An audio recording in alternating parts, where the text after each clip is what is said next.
Middle ఈస్ట్లో అగ్నిపర్వతం బద్దలైనట్టు నింగి నుంచి మిసైల్స్ వర్షంలా కురుస్తున్నాయి. భీకర దాడులు, పేలుళ్ల శబ్దాలతో minute to minute political equations వేగంగా మారుతున్నాయి.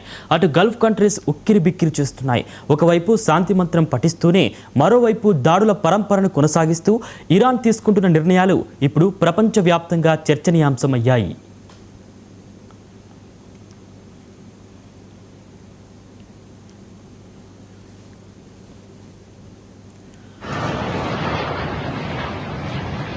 Oh my God.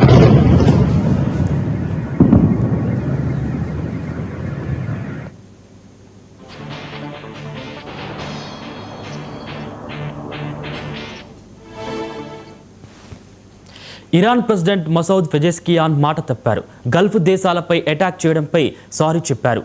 పొరుగు దేశాలపై దాడులు చేయబోమని చెప్పిన కొద్ది గంటలకే మళ్లీ అటాక్ చేయడం చర్చనీయాంశంగా మారింది. మరోవైపు ఇరాన్ విదేశాంగ మంత్రిత్వ శాఖ నుండి వచ్చిన అనౌన్స్మెంట్ అందరినీ ఆశ్చర్యపరిచింది.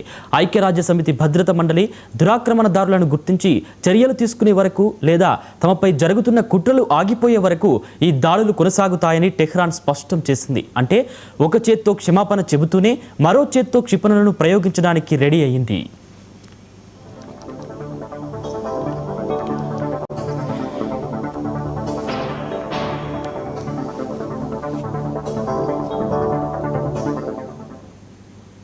దోహా, మనామా నగరాలు భీకర పేలులతో దద్దరిల్లుతున్నాయి.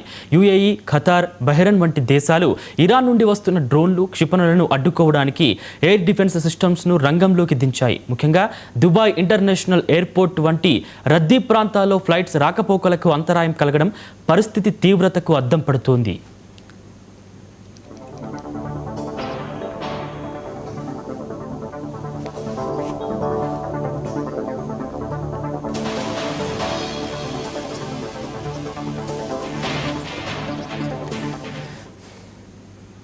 సౌదీ అరేబియాలోని ఒక కీలకమైన చమురు కేంద్రంపై కూడా దాడులు జరగడం ప్రపంచ ఆర్థిక వ్యవస్థను కలవరపెడుతోంది.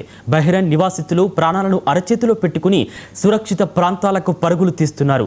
ఇదంతా అధ్యక్షుడు క్షమాపణలు చెప్పిన కొన్ని గంటల వ్యవధిలోనే జరిగింది. ఈ ఉద్రిక్తతల మధ్య యునైటెడ్ అరబ్ ఎమిరేట్స్ అధ్యక్షుడు Mohammed bin Zayed Al Nahyan చేసిన కామెంట్స్ ఇప్పుడు అత్యంత ప్రాధాన్యతను సంతరించుకున్నాయి. దాడుల్లో గాయపడిన వారిని పరామర్శించిన ఆయన శత్రువులకు గట్టి హెచ్చరిక జారీ చేశారు. తమ దాడులు పొరుగు దేశాలపై కాదు, అక్కడ ఉన్న అమెరికా సైనిక స్థావరాలపైనే అంటూ ఇరాన్ క్లారిటీ ఇచ్చింది. గల్ఫ్ కంట్రీస్లో యుఎస్కు చెందిన అనేక సైనిక సౌకర్యాలు ఉన్నాయి. వాటి ద్వారా తమకు ముప్పు పొంచి ఉందని ఇరాన్ భావిస్తోంది. అమెరికాను టార్గెట్ చేస్తూ ప్రయోగిస్తున్న క్షిపణులు గల్ఫ్ దేశాల సార్వభౌమాధికారాన్ని, ప్రజల ప్రాణాలను ప్రమాదంలో పడేస్తున్నాయి. ఇలాంటి క్లిష్ట పరిస్థితుల్లో గల్ఫ్ దేశాలు క్లిష్ట పరిస్థితిని ఎదుర్కొంటున్నాయి.